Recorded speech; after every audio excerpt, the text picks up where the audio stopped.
souffrent dans le ménage. Alors, par expérience personnelle, j'ai compris quelque chose, ça c'est mon avis à moi que je voulais partager avec vous, certainement pour aider quelqu'un, d'accord? La première raison est celle-ci, les femmes ne se préparent pas avant de décider de se mettre en couple. Qu'est-ce qu'on appelle, qu'est-ce que le temps de préparation pour une femme? Le temps de préparation pour une femme, c'est une femme qui, avant de se mettre en couple, elle est capable de s'assumer elle-même, sans compter sur le fait que l'homme va devoir me faire réussir. Sans compter sur le fait que tout ce que je veux dans ma vie, je dois l'obtenir par un homme. Certaines régions dans le monde, sinon dans le tiers-monde, on nous a partagé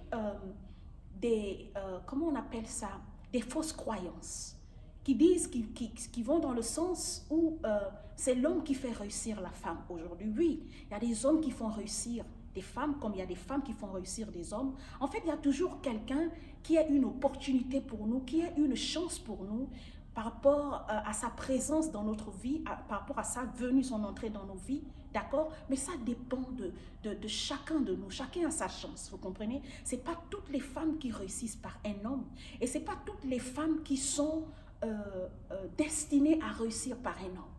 Il y a des femmes qui sont destinées à réussir de par elles-mêmes. Mais si toi tu penses que l'homme viendra te faire réussir, alors que Dieu a prévu te bénir de par toi-même, parce que tu es marié ou bien tu es en couple avec un homme, tu vas rentrer dans un foyer et tu vas croiser les bras, attendre que l'homme t'apporte tout et attendre que ta réussite vienne de ton homme.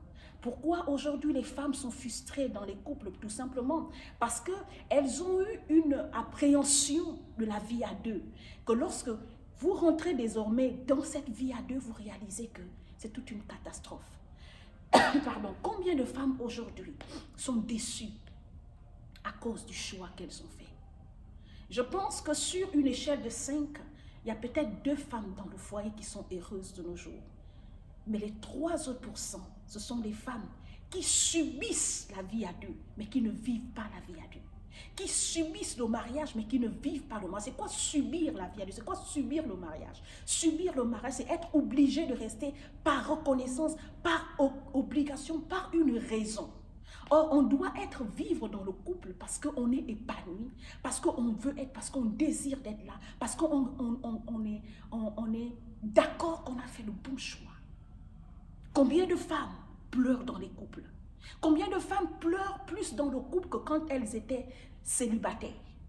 Il y a des femmes qui étaient plus heureuses célibataires que lorsqu'elles sont dans la vie de couple. Combien de femmes? C'est quoi la préparation dans le couple? C'est être capable, d'accord, émotionnellement, mentalement et spirituellement de gérer la vie à deux. La préparation du couple a 3 dimensions. Elle a la dimension, d'accord, éducative. La préparation du couple a une dimension spirituelle et la préparation du couple a une dimension émotionnelle. Une préparation émotionnelle.